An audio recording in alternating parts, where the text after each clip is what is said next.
على سيد الأنبياء والمرسلين وعلى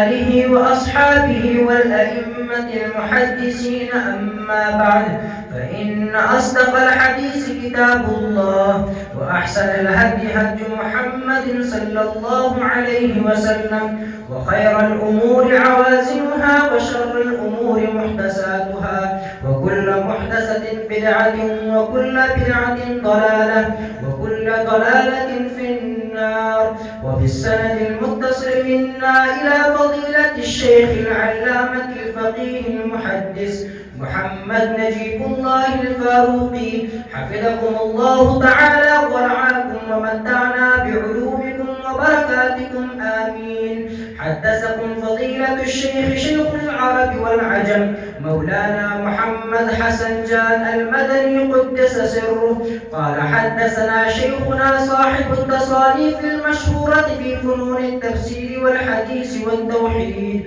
سيدنا ومولانا محمد إدريس الكندهلوي قدس سره، قال حدثنا إمام العصر ووحيد الدهر سيدنا ومولانا محمد أنور شاء الكشميري، قال حدثنا شيخ الهند محمود الحسن الدوبندي، قال حدثنا قاسم العلوم والخيرات منبع الفيوض والبركات مولانا محمد قاسم النانوتبي، قال حدثنا شاه عبد الغني المحدث الدهلوي، قال حدثنا شاه محمد إسحاق الدهلوي عن حضرة الشيخ ومولانا عبد العزيز الدهلوي عن العارف بالله الشيخ شاه ولي الله أحمد بن عبد الرحيم النقشبندي، قال أخبرنا الشيخ أبو طاهر محمد بن إبراهيم الكردي، قال أخبرنا والد الشيخ إبراهيم الكردي،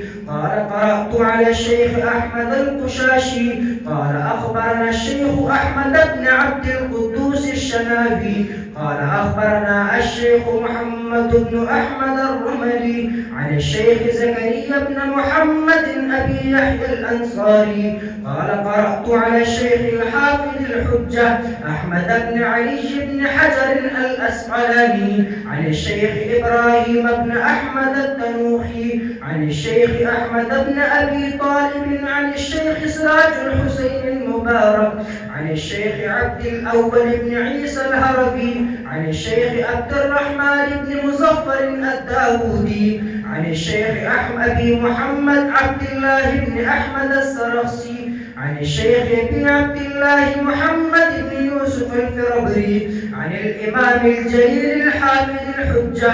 أمير المؤمنين في الحديث أبي عبد الله محمد بن إسماعيل بن إبراهيم بن المغيرة بن البردزبة الجعفي اليمان البخاري رحمه الله تعالى ومتعنا بعلومهم وقيودهم، آمين يا رب العالمين. أنه قال: باب قول الله: ونضع الموازين القسط ليوم القيامة وأن أعمال بني آدم وقولهم توزن. وقال مجاهد: القسطاس العدل بالرومية، ويقال القسط مصدر المقسط وهو العادل، وأما القاسط فهو الجائر. وبه قال حدثنا أحمد بن إشباب قال حدثنا محمد بن فضيل عن عمارة بن القعقاع عن أبي زرعة عن أبي هريرة رضي الله تعالى عنه قال: قال النبي صلى الله عليه وسلم: